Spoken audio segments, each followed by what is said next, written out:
สบายดีเด้อสบายดีพ่อแม่พี่น้องมาเด้อมากินข้าวเที่ยงนำกันมื้อนี้ข้าวเที่ยงของสองแม่ลูกเฮานี่ก็บ่มีหยังหลายเด้สปาเกตตี้คาโบนาร่าใส่เนื้องัวเบิ่งเนื้องัวค่อยพี่น้องงามแท้งามว่าค่อยก็ว่าจิราบแต่ว่าค่อยไปหาซื้ออันผ้าคีริ้วหรือว่าสบายนางหั่นนะบ่มีไปหาตามร้านตามซุปเปอร์มาร์เก็ตตามอันร้านร้านแขกไปหาตามร้านแขกก็บ่มีเพราะฉะนั้นแล้วก็บ่ฮู้ว่าลาบก้อยมันสิเกิดบ่พี่น้องถ้าหากว่ามีสบายนางมันก็ค่อนข้างจะแซ่บเนาะแต่ว่ามันบ่มีพี่น้องเอ้ยแล้วก็จะใส่ก้านผักชีหรือว่าก้านหอมปลอมนำเด้อใส่เห็ดใส่กระเทียมเพราะว่าสไตล์ค่อยนี้ใส่อันหอมปลอมนำพี่น้องลองเฮ็ดกินเบิ่งเด้อมันก็อาจจะสิแซ่บอาจจะเป็นของแปลกหรือว่าเป็นแนวแปลกใหม่บอกได้เลยว่าแซ่บเด้อใส่ผักชีหอมปลอมเด้อพี่น้องแล้วมื้อนี้ค่อยก็จะใส่เนื้องัวนี่ค่อยก็จะเอาใส่มีดตัดหรือว่าใส่กรรไกรตัดเอาเด้อพี่น้องบางคนก็จะบอกว่าเขียงก็มีเป็นหยังบ่ต้องเอาเป็นหยังบ่อันหั่นใส่เขียงค่อยสะดวกแบบนี้พี่น้องแล้วอีกอย่างค่อยก็บ่ได้ใส่หลายเนาะค่อยก็ใส่แบบว่า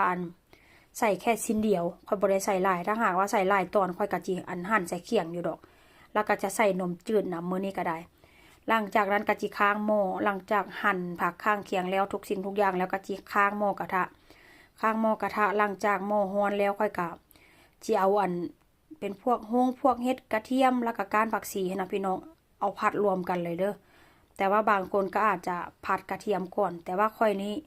กะจิผัดพร้อมกันพี่น้องมันก็สุกพร้อมกันว่าเส้นจ้ะแต่ว่าก็มีบางเมนูเนาะบางเมนูที่แบบว่าค่อยผัดกระเทียมก่อนนะแต่ว่าถ้าหากว่าเฮ็ดสปาเกตตี้นี่ส่วนหลายค่อยจะผัดพร้อมกันเลยมื้อนี้ก็จะใส่ก้านผักชีพี่น้องเฮ็ดสปาเกตตี้นี่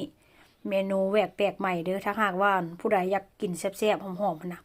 ลองเอาก้านผักชีหรือว่าเอาถ้าหากว่าบ่มีก้านมันนะเอาใบนะพี่น้องมาหั่นแล้วไปผัดนำกันลองเฮ็ดกินบ้างเด้อเมนูนี้บอกก็ได้เลยว่าแซ่บ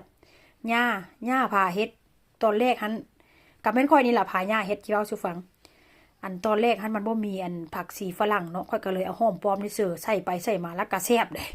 ย่าก็บอกว่าฮู้จังสิเฮ็ดแต่โดนว่าซั่นเฮ็ดไปเฮ็ดมาแล้วก็เลยติดใจมาเลยพี่น้องแล้วค่อยก็จะใส่ไข่นำเด้อมื้อนี้เด้อเพิ่มโปรตีนแล้วก็จะใส่พริกไทยเล็กๆน้อยๆเพราะว่าก็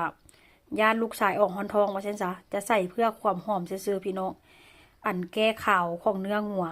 หลังจากนั้นก็จะใส่ขนอนี่ก็ใส่เด้ขนอนี้มื้อนี้ก็เฮ็ดแปลกใหม่พี่น้องธรรมดานี่ก็สปาเกตตี้ที่แบบว่า